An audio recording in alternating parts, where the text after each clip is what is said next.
if I have a kid who's born with low wealth, is it likely that this child is going to have access to the same educational resources as someone who's born to a family of high wealth?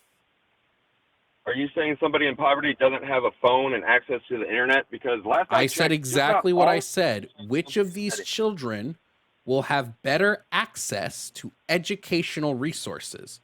The one who comes from a low wealth background or the one who comes from a high wealth background?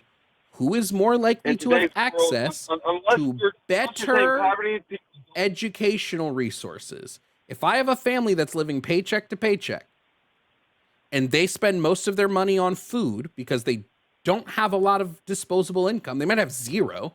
Most Americans can't afford a surprise $500 bill, so they don't have the access. But I have this other family, they can buy their kids flashcards, they can buy their kids workbooks, they can hire private tutors, they can send their kids to like preschool, they can send their kids to daycares that like also do education.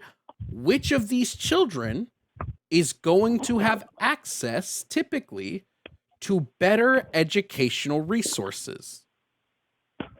typically people with money have more access to everything, dude. That's how the Right. world has worked, is worked, and will work. So if a You're child, fighting to bring down the top people instead of fighting to bring up the lower people. so You if a can't bring up lower child, people by bringing the top down. how They do will we crush you.